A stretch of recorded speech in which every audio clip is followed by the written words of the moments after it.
তো প্রিয় বন্ধুরা, তোমরা যারা ইতিমধ্যে এসএসসি পরীক্ষা কমপ্লিট করে কলেজ ভর্তি প্রিপারেশন নিচ্ছ, তাদের জন্য মূলত আজকের এই ভিডিওটি। কেননা আজকের ভিডিওতে আমরা বাংলাদেশের সেরা 10টি কলেজ সম্পর্কে আলোচনা করব। তাহলে চলো শুরু করা যাক। এই ক্ষেত্রে আমাদের লিস্টের প্রথম যে কলেজটি রয়েছে সেটি হল ঢাকা নটরডেম কলেজ। নটরডেম কলেজের অবস্থান ঢাকা আরামবাগে এবং এই কলেজটি হচ্ছে একটি বয়েজ কলেজ। এবং তুমি যদি এই কলেজে ভর্তি হতে চাও তবে তোমাকে একটি ভর্তি পরীক্ষার মধ্য দিয়ে গিয়ে ভর্তি হতে হবে। অর্থাৎ ভর্তি পরীক্ষায় ভালো ফলাফল অর্জন করলেই তুমি সেখানে ভর্তি হতে পারবে। এবং এটি একটি খ্রিস্টান মিশনারি কলেজ। যদিও এটি একটি খ্রিস্টান মিশনারি কলেজ, কিন্তু এখানে অধিক পরিমাণ স্টুডেন্টই মুসলিম এবং এখানে নামাজ পড়ার জন্য জায়গাও রয়েছে।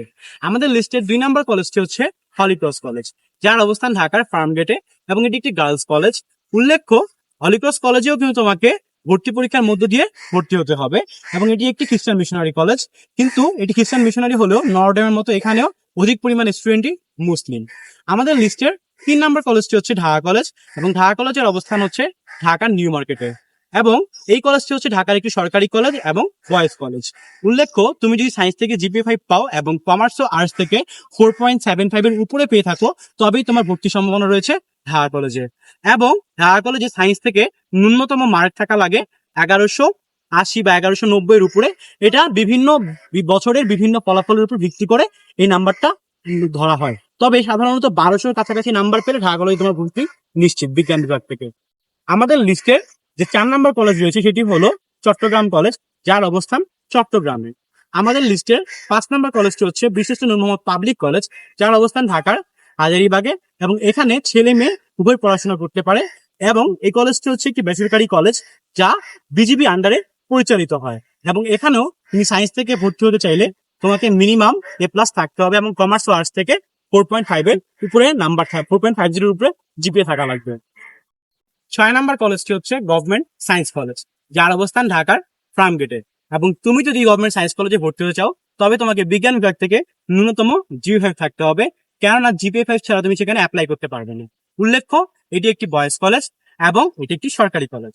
আমাদের লিস্টে 7 নম্বর কলেজটি হচ্ছে রাজশাহী কলেজ, যার অবস্থান রাজশাহীতে এবং রাজশাহীর অন্যতম সেরা একটি কলেজ হচ্ছে রাজশাহী কলেজ। আমাদের লিস্টের 8 নম্বর কলেজটি হচ্ছে ঢাকা সিটি কলেজ, যার অবস্থান ধানমন্ডিতে। ধানমন্ডি 2 নম্বর রোডে ঢাকা সিটি কলেজের অবস্থান এবং এটিও কমার্সের জন্য অন্যতম সেরা একটি কলেজ। উল্লেখ্য, এখানেও বিজ্ঞান বিভাগ থেকে ন্যূনতম জিপিএ 5 থাকতে হবে এবং কমার্স ও আর্টস থেকে 4.50 এর উপরে থাকলে তুমি সেখানে ভর্তি হতে পারবে। আমাদের লিস্টের 9 নম্বর কলেজটি হচ্ছে সরকারি আইজুল হক কলেজ, যার অবস্থান বগুড়াতে। এটিও বগুড়ার অন্যতম সেরা একটি কলেজ। প্রতি বছর এখান থেকে প্রচুর পরিমাণ স্টুডেন্ট মেডিকেল ও বুয়েটে চান্স পেয়ে থাকে। আমাদের লিস্টের 10 নম্বর কলেজটি হচ্ছে ঢাকা কমার্স কলেজ, যার অবস্থান ঢাকার মিরপুরে। কেননা আমরা জানি ঢাকা কমার্স কলেজ হচ্ছে কমার্স অন্যতম সেরা একটি কলেজ।